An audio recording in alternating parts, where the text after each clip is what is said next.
Oregon's secondary was very good in 2023, might be even better come 2024. Here we go.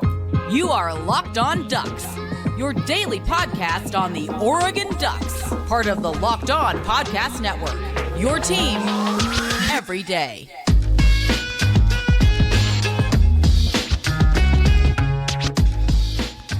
Yes, it is that time once again for Locked On Ducks. I'm your host, Spencer McLaughlin. Thank you so much for making this your first listen or your first view of the day. Part of the Locked On Podcast Network, your team every day, and your number one source to stay up to date with the Ducks. If you have not already, please like, comment, subscribe, rate, review wherever you listen to or watch this show, which today is brought to you by FanDuel. Make every moment more, not less, more. Right now, new customers get $150 in bonus bets guaranteed when you place a $5 bet. Visit FanDuel.com/lockedon to get started. So, Ducks secondary starters that could need to be replaced, but I don't necessarily agree with that notion, and a flaw in the 12-team playoff. What a shock.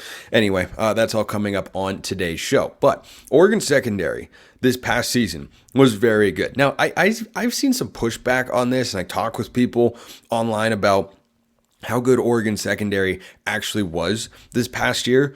Let's not make any bones about this. Oregon secondary was quite good. Well, in the Washington game, okay, that's a national championship caliber team with 3 NFL wide receivers. There are not a lot of secondaries in the history of college football that can slow down an offense like that. Michigan was able to. So what we've established there is Oregon's secondary wasn't as good as Michigan's, and their defense wasn't as good as Michigan's. That doesn't mean it wasn't very good. There were not a lot of defenses in all of college football that you would have taken over last year's unit. So from that secondary, Oregon is losing Kyrie Jackson, the NFL. Evan Williams and Steve Stevens are out of eligibility. Triquez Bridges went to the transfer portal, as did Damon David, who did not play a bunch. Cole Martin is gone. So there's plenty of turnover there, but Oregon's added in a bunch of names. And I think their depth, top to bottom, can be even better than it was a season ago. So this question came in from Mighty_Oregon, and it's why I'm talking about this on today's show. Also, it's important because Oregon will play some good offenses, most notably Ohio State, come 2024. Hey Spencer, I know it's too early to tell how good our secondary will be this year. What are your thoughts on this matter? Will they be the same as last season or better? Go Ducks. I think at the very least, they will be at the same level. So the 2 transfer corners that Oregon has brought in under Dan Lanning that have come in and start right away, those 2 guys have been Christian Gonzalez and Kyrie Jackson that were both all-conference corners. So I look at the DBs that Oregon has brought in, which there have been several, whether you're talking about Cam Alexander from UTSA, Brandon Johnson, the most recent one from Duke, or Kobe Savage, the safety from Kansas State. I am inclined to believe, given the history of Oregon bringing in secondary transfers. Now, Demetrius Martin is no longer there as the DB's coach. He's off to Michigan State, his alma mater, to coach with Jonathan Smith, and he'll be back in Autzen sometime in, I believe, September, maybe early October is when the Spartans come to town. But for Oregon, the coaching staff is largely still intact. They have identified players that they feel can help them on the back end of the defense for next year. And I'm just inclined to trust that in that particular area, they have a good idea of what they're doing because their track record shows as much. So the cornerbacks going into next year, the depth chart is something that'll play out over the course of spring practice and will be fascinating to follow, and then some. You have Sione Laulea, the number 1 junior college defensive back transfer, coming in. You've got Cam Alexander from UTSA. He was second team All-American Conference, or first or second team All-American Conference. You have Brandon Johnson coming over from Duke, who was All-ACC honorable mention in 2022, and has started each of the last couple of years with the Blue Devils. And Mike Elko wanted to get him down to Texas A&M, and Oregon came in, was able to get him to Eugene. Those are the newcomers there in the cornerbacks room. We'll get to safeties in a moment. On the returning side of things, you've got Jaleel Florence, who missed the last part of the season with an injury, but had a really good year. More about him coming later in the show. You've got Dante Manning, who is an experienced player, and I think we all understand what Dante Manning is at this point. You've got Nico Reed, the Colorado transfer, who had to step up in a big way last year when there were injuries in the secondary. And then you have a collection of young guys that haven't found a major role yet, but could step into one next year. Guys like Dalen Austin, or Roderick Pleasant, or Kamari Terrell, or Colin Gill, or Solomon Davis. all those guys in that room, lots and lots of corners. Now, there are also a couple of true freshmen coming in at corner because of the number of bodies there who are experienced, oftentimes transfer players or multi-year starters. I can't see the true freshmen being able to crack the rotation. Ife Obadegwu, Dakota Fields, I think that's going to be really, really challenging. Contrast that with the safeties room, however, and you have got some talent, you have got some experience, but there could be a path for a guy like Aaron Flowers to potentially, or maybe Kingston Lopa, who's a 2024 safety recruit as well, but Flowers is the more highly regarded of the two. There could be a way in which he finds himself playing a role, a Cole Martin style role perhaps, who played a decent amount as a true freshman this year for the Ducks, because the safeties room at the moment has got Kobe Savage, you've got Taim Johnson. Those were both all-conference guys last year. Taim, of course, in the Pac, and we're going to the Big Ten. Kobe Savage from the Big 12. Conferences are wild. That's kind of it, though. You've got Tyler Turner on the roster. You've got Cody DeCamara on the roster. Those guys were 4-star recruits. You've got Aaron Flowers coming in. Maybe they move one of the corners to the safety position, or they use that nickel spot to play corners more often. I don't know. I can't say. No, I have a sense of what I think they would do, but I can't say for certain there. But you have a lot of the same guys as last year. You're bringing in all-conference caliber players across the board. So you lose Kyrie Jackson. Yeah, that's a loss. But I feel like when Oregon lost Christian Gonzalez, their secondary got better because of the overall amount of depth that they added to the room and the level at which they played. And certain guys like Jaleel Florence got better from year 1 to year 2 under Dan Lanning and the staff. So you lose a guy in Kyrie Jackson, who I don't think was as good as Gonzo, was certainly Oregon's best corner this past season. I don't think that automatically means there's going to be a drop-off. And I think the talent they're bringing in and the way they clearly develop players on the back end of the defense makes me believe that this can be an even better unit for 2024. And by the way, if they perform at the same level as they did this past season, Oregon allowed 223 passing yards a game. That led the Pac-12. It was the best passing defense in the conference.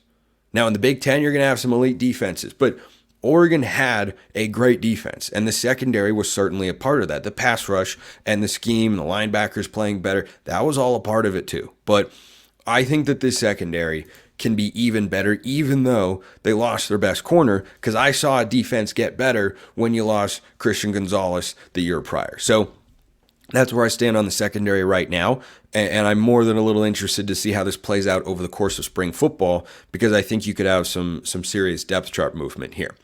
This question came in from Drew. In my opinion, I think we need to have Taim as an Evan Williams role and blitz a lot more. He struggled in coverage, but was a great tackler and blitzer. Have Kobe Savage play as a deep coverage safety. What are your thoughts on this, and do you agree? The way they employ their safeties in this 4-2-5 scheme will depend, and has depended upon, how confident they feel in one of their particular safeties to play over the top. You can run more single high if you want guys that play down in the box, or you could have a corner. They play a lot of man-to-man coverage, and that's why I think next year, rather than having a lot of times with 3 safeties on the field, I think you're going to see a lot of times with 3 corners on the field, because you do have guys that are capable tacklers at the cornerback position. And I think that for the Ducks, they like to play a lot of man coverage, and they ran a lot of cover 1 this past year, and Evan Williams was that guy over the top sometimes, and sometimes it was Steve Stevens. I think that is going to be Kobe Savage, the Kansas State transfer, a lot as the lone safety if they go to a single high look. If they're going to a 2 shell, I still expect Taim Johnson to be there and drop back. I don't think he's someone who only is going to play in the box. But I'll get to more on that in just a minute. And a question about Jaleel Florence that I don't think should be raised, but has been raised, apparently.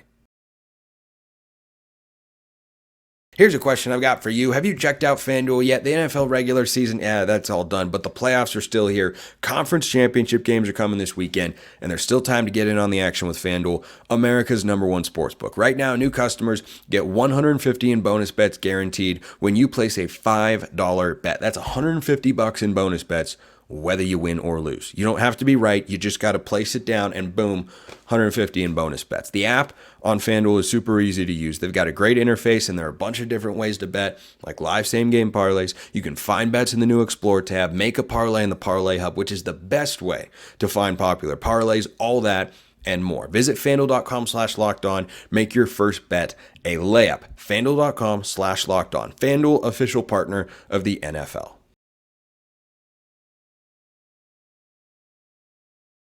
Alrighty then.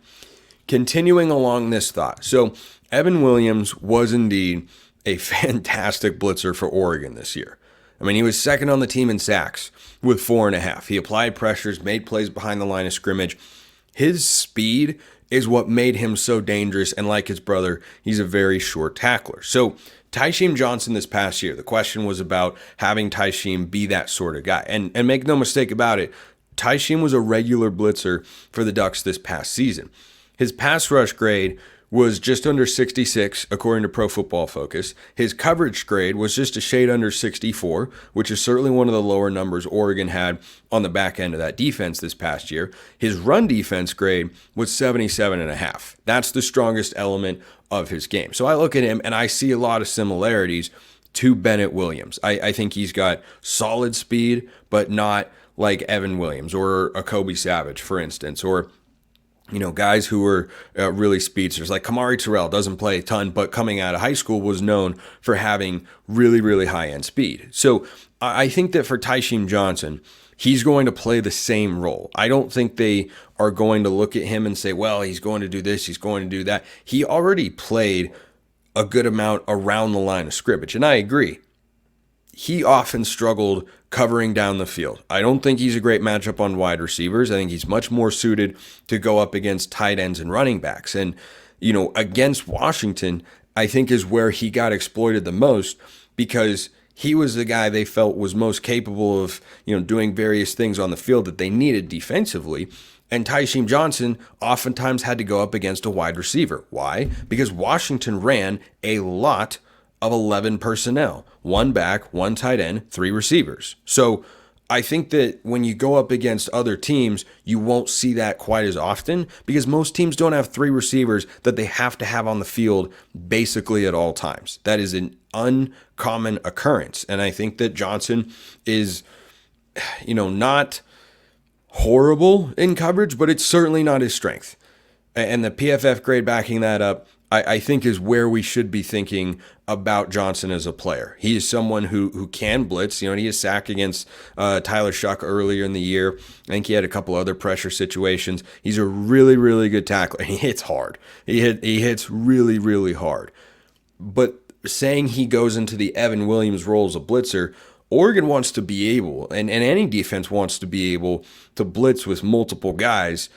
Any guy, in theory. And Oregon blitzes their DBs all the time. We saw Jaleel Florence blitz last year. We saw Kyrie Jackson blitz. Taim blitzed. Evan Williams blitzed. I don't think Steve Stevens did it a ton.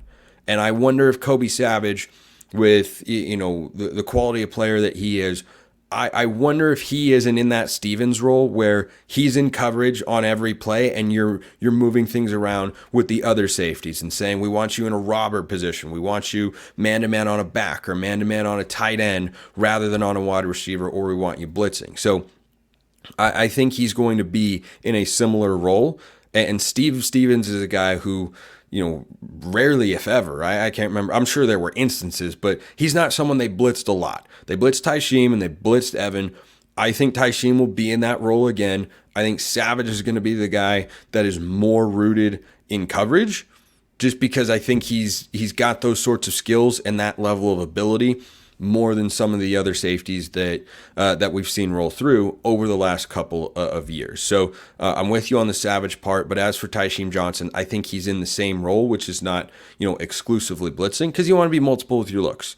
You want to be multiple with your looks, and sometimes when they dialed up a corner blitz, Evan Williams was the guy that went to cover the wide receiver on the perimeter if Jaleel Florence or Kyrie Jackson or Nico Reed came off the edge. I don't know if that's the ideal situation, but I think that's why we could see a lot of like a Brandon Johnson from Duke playing in that nickel position as the 5th defensive back, or maybe it's Sione Lalea, or maybe it's Cam Alexander, or maybe it's one of the young guys we'll just kind of have to wait and see. But good question there. So I wanted to talk about this because I saw this out there in the internet, and duck coverage and whatnot. And far be it from me to speak ill of somebody, but I found this to be curious, and I did not agree with the opinions that were in it, so I thought I would shed some light on the matter. There was a piece over at the Autzen Zoo about 3 players that need to be replaced for Oregon in 2024, and I agreed with one. I did not agree with the other 2. So the piece called for the 3 players that need to be replaced: Bryce Betcher at linebacker, Jalil Florence at corner, and Ross James at punter. So I am a huge fan of Jalil Florence. He has improved from season. I think if he stays healthy this year, he could be Oregon's best corner and be an all-conference caliber guy. You look at the way he played as a true freshman, not an easy thing to do in the secondary. He did well. He was even better this past season. He was one of Oregon's top 2 corners for a reason. And I don't think he's someone that has shown anything over the course of his career, but an upward trajectory. So I'm a huge Jalil Florence fan. His PFF grade, I think, jumped from around 60 to well over 70. If you're over 70, you're a quality starting caliber player in the PFF world. If you're over 80, you're really good. And if you're over 90, you're probably an All-American, or at least of that sort of caliber. So Florence's grade total was around like 72, 73. I think he could work that up even higher next year if he comes back fully healthy. I'm a fan of that. Now, Bryce Betcher, awesome story. He popped in the spring game and was playing safety and making hits. And I remember asking in that game, man, why can't that guy play? I mean, goodness gracious. Well, it turns out Oregon needed him to play because there were injuries at the linebacker spot to guys like Justin Jacobs. And he played and was serviceable, but little bit small for the position, not a traditional linebacker. He's a football player and a baseball player, which is what makes him awesome. But I'm in agreement there. I don't know if you'd necessarily describe him as a starter per se, but you can also apply that label, and I'm fine with that, with this, to anyone that played regular important snaps, and Betcher was certainly that sort of guy. And I think that he, kind of hit his ceiling for his production last year. And I agree that with the linebackers Oregon's got coming in, I saw Dylan Williams make a play in one of those Polynesian Bowls or All-American Bowls for high school kids. We'll see if Braden Platt, who's Oregon's highest rated linebacker commit in the 2024 cycle, if he plays as a true freshman. But I think for the Ducks, a linebacker lineup of Jeffrey Bossa, Justin Jacobs, Devin Jackson, and I mean, there are a lot of different ways the other spot could probably go, but With Bossa and Jacobs as the top 2 guys, I feel good about Oregon at the linebacker spot. And I think Betcher was playing more because he was forced into action, not because he was the guy who just ended up winning the job there. But I wanted to talk about Ross James because I disagree with the author of this particular piece vehemently about Ross James. And I did a little bit of digging to prove my point. So Ross James, I thought, was fantastic this year. And that was a big help to Oregon's defense. His ability to flip the field, his ability to, just be good. Because Oregon's punting was dead last in the Pac-12 in 2022. And shout out to Joe Lorg, the special teams coach. He made things better this past season, and Ross James was at the center of that. So they brought in Luke Dunn, the Australian, as well. He had 8 punts and did some nice things. He might be a little bit more of a target guy, and James has got the big leg and everything like that. I think Ross James is more than fine as Oregon's punter next year. So Taylor, the last name, I think Tory Taylor is his name. Yeah, Tory Taylor at Iowa, obviously, won the Ray Guy Award, given to the best punter in the country. His punting average per kick was 48.1. James's was 48.4. So the leg is not a problem. The author, pointed out as much like, hey, the leg isn't a problem here. But what the piece said was, well, I think he could be a little bit more accurate there. He only had 11 punts down inside the 20-yard line. So on 27 punts this year, which is not a lot because Oregon's offense was really good, on 27 punts this year, 11 of Ross James's punts were down inside the 20. That's a rate of 41%. Contrast that to Iowa's Tory Taylor, who won the award for best punter in the country. He had 32 punts inside the 20. You might look at that and say, wow, that's a huge difference in what he punted 93 times. for a rate of 34%. So James is actually more efficient in those two key metrics for a punter than the guy who won the Ray Guy Award from a season ago. And just for reference, Luke Dunn was 38%. He had 3 inside the 20 on 8 tries. They've got different styles. I don't feel there is a change that is needed in Oregon's punting game. I don't think that whatsoever. I am not there on Jaleel Florence needing to be replaced because Oregon's pass defense was very good this past year. And I think in the Pac-12 championship game, Jaleel Florence not being there hurt the Ducks defense. We talk often, fans do, about, well, it would have been a different game if Jordan Birch hadn't gotten hurt. Yeah, probably. It would have been even more different perhaps if Jaleel Florence had played. Penix was better in game 2 than game 1. Florence played in the first game, did not play in the second. So I think that Florence should absolutely be one of Oregon's starting corners next year. I think James should be the starting punter. On the Betcher front, I'll agree that that's a place where Oregon, I think, can upgrade and get more production. And I like the linebacker room overall.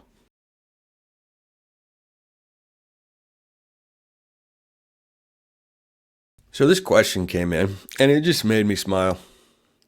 Just made me smile. So everydayers out there are aware at this point that I am an opponent of the 12-team playoff. I am not a fan. Most people are. I'm not a fan. Even though it helps Oregon, I fully and freely admit there are positive elements. There are things I will enjoy, and it helps Oregon. That said, those things, despite my passionate fandom for the Ducks, are outweighed by what you are losing from the greatest sport on planet Earth. That's college football, which I talk about all the time, of course, over on Locked On College Football. Go check it out if you have not already on YouTube or wherever you get your podcasts. So this question came in.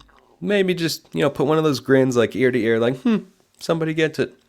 Spencer, question, am I getting this right? Because it's such a bad, awful, terrible idea that it wasn't able to sink in before, being so incredibly ludicrous. But in the 12-team system, are we really deciding the teams who get buys are whoever is winning the conference championships, rather than that being on merit and the top 4 CFP ranking system? For example, let's say a team goes 8-4, but still manages to win the Big 12. They are still going to get a bye and essentially automatically be ranked, quote unquote, number 4, in the sense of not having to play until the second week of the playoffs and playing the winner of the number 5 and number 12, because if that's a system, that sucks. Oh, my man. Hitting all the right notes right there. So the college football playoff system is going to 12 teams in 2024. It'll be 12 teams in 2025. And then the contract, both in broadcasting and structure, is actually to be renegotiated for 2026 because there isn't currently a mechanism in place to have a playoff structure there. That's all fascinating to follow, to say the least. And this is one of the reasons why. So one thing that I've lamented many times when talking about the playoff, despite the benefits that it has, is that college football should not try to become the NFL. You can't out NFL the NFL. You have a unique product that airs on a different day of the week, that feels different, that's played differently, that is different in terms of its relationship between the sport and its fans. And trying to become the NFL, though there are areas like scheduling, for instance, that are worthy to try and emulate to improve the sport, trying to just be like the NFL all the time is not in the best interests of college football. And so if you look at the way this 12-team playoff is going to be set up, the question asker here, Ram Spencer 5492, is absolutely correct. It sucks because this could absolutely happen. You could have a situation in which the SEC puts 2 teams in the championship, in its conference championship game, that are, let's say, one's 12-0. Let's just say LSU's 12-0 and Georgia's 12-0, and they don't play each other. I don't think they play each other next year. Let's say they're both in it, and they beat an 11-1 Ole Miss or Alabama team that doesn't get to play for the conference championship.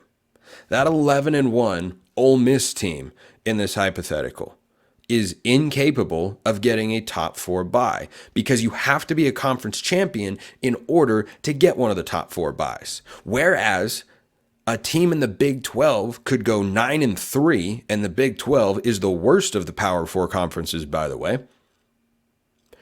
A Big 12 team could go 9-3 with no quality non-conference wins, and then they could make it to their conference championship game, having lost to 3 league opponents potentially. They could go win that game, be 10-3, and then guess what?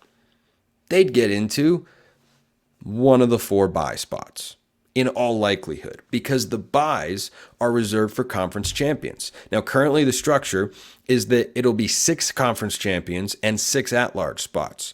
That will change eventually, has not officially been done yet, but should change for 2024 to be the 5 highest ranked conference champions and 7 at-large spots, given the collapse of the Pac-12. So if you have conference champions that are from the power leagues, they're going to be the highest ranked conference champions. And yes, a 3 or even a 4 loss team could absolutely do it. Now, is that particularly likely? No. This year, it wouldn't have been the case. This year, the 12-team playoff, you would have had Michigan getting a bye, Washington getting a bye, Texas getting a bye, and Alabama getting a bye. And there would be no objections.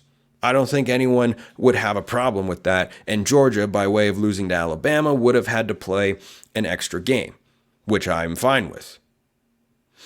But in this hypothetical, if an 8-4 or 9-3 team pulls it off, which, by the way, let's think back to, 2021, Pac-12, Utah won that championship with 3 regular season losses. They had a loss to San Diego State in there. San Diego State was a good team. They're still out of the Mountain West. And Utah, under a 12-team playoff in 2021, by lieu of being one of the highest ranked conference champions, given the caliber of schedule they play compared to other conference champions like the Mountain West or the American, for instance, they would be into, in all likelihood, the top 4. Now, maybe they wouldn't have gotten the bye. Maybe they wouldn't have, but we're in a Power 4 era. The bias, rightfully, is going to be granted to teams that play in a power league. And so if you're a conference champion out of a power league, you are going to dwarf the caliber of schedule that a Mountain West or American Conference champion or a Conference USA champion can put together. I mean, look at the battle to play Oregon in the Fiesta Bowl this past year. Liberty was undefeated. They were in Conference USA, though. What were they ranked? 23rd. SMU could have been an option, 11-2 out of the American Conference. They went and lost their bowl game to 7-6 Boston College. But this is the wacky structure that we've set up. And automatic bids are an absolutely terrible idea. They're a terrible idea because not every conference is created equal. They're all crafted differently, and they're not always as good every year. The Pac-12 this year is better than it has been about a decade. Well, the 2018 Pac-12 regular season shouldn't be treated the same as the 2023 Pac-12 regular season because you don't have as many good teams in it. And so it's a completely demented structure. It is completely insane to me that you have those auto bids, but going back to the NFL, that's what they do down there. The Tampa Bay Buccaneers hosted the Philadelphia Eagles. I know the Eagles sucked down the stretch and ended 1-7 and whatnot. The Eagles still won 2 more regular season games than the Bucs, but they had to go on the road because the Bucs were in one of, quite literally, the worst divisions in recent memory in the NFL. It was a horrible, horrible division. But because the Bucs won the division and they were lucky like that, they were then granted the opportunity at 9-8 to host a playoff game. I don't think that's right. And I don't believe the auto bids are a sound way to determine who the best and most deserving teams are in college football. Never has been, never will be. And I don't think the buys should be determined based on a conference championship. I think they should adjudicate it the way they currently situate the 4 teams into the playoff every year. The committee should sit down and say, okay, who are the best / most deserving teams to get into here? And again, this situation might not even rise up because, like I said about this year, it would have been Michigan, it would have been Washington, it would have been Texas, it would have been Alabama. That would have been fine.